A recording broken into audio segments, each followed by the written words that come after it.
नमस्ते कलेक्टर साहब, मैं शिकारपुर का चौधरी हूं। आज आपने हमारे जिले की कलेक्ट्री का चार्ज लिया है, इसलिए मैं आपको बधाई देने आया हूं। आप बाहर जाइए और फिर हमारी इजाजत लेकर अंदर आइए।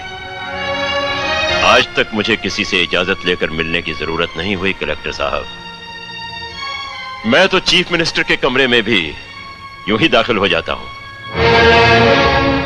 ये चीफ मिनिस्टर का कमरा नहीं है, ये कलेक्टर का ऑफिस है। आप बाहर जाइए और अपने नाम और काम की चिट भेजिए।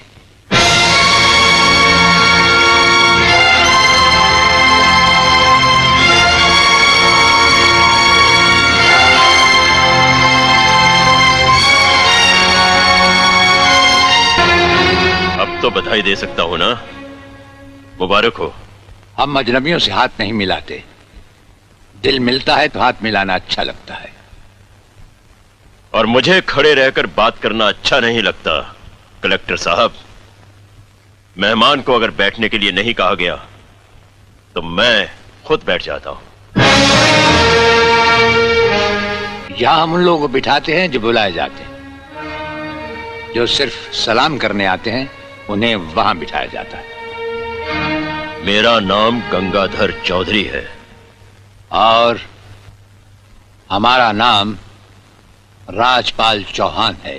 मैं यहाँ के मशहूर चौधरी खानदान से ताल्लुक रखता हूँ और हमारा खानदानी सिलसिला अजमेर के मशहूर पृथ्वीराज चौहान से मिलता है। मैं शिकारपुर का सबसे बड़ा जमींदार हूँ।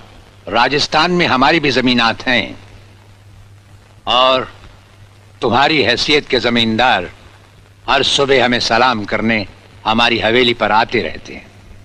कलेक्टर साहब, आप जैसे बहुत से कलेक्टर यहाँ आए भी और चले भी गए। मेरा मतलब है कि समझ गए हम तुम्हारा मतलब। हाँ, हम वो कलेक्टर नहीं जिनका फूंक मारकर तबादला किया जा सकता है। कलेक्टरी तो हम शौक से करते हैं, रोजी रोटी के लिए नहीं।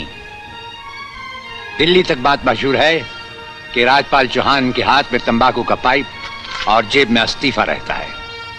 जिस रोज हम इस कुर्सी पर बैठकर इंसाफ नहीं कर सकेंगे उस रोज हम इस कुर्सी को छोड़ देंगे। समझ गए चौधरी? अच्छी इज्जत की है तुमने मेरी नौकरों के सामने। नौकर पालना है तो मालिक बनना सीखो। जमींदारी करनी है तो जमींदारों से दिल पैदा करो। गरीब और मजदूर से लड़ने वाला ना मालिक होता है और ना ही जमींदार। इस दफ्तर में हमारा पहला दिन है, इसलिए हम तुम्हारे गुनाहों का हिसाब आज नहीं फिर कभी मांगेंगे। रामू, आज शिकारपुर ले जाइए। मुझे तुम्हारी नसीहत याद रहेगी कलेक्टर साहब। चौधरी, नसीहत ही नहीं, ये मुलाकात भी याद रखना। जरूर।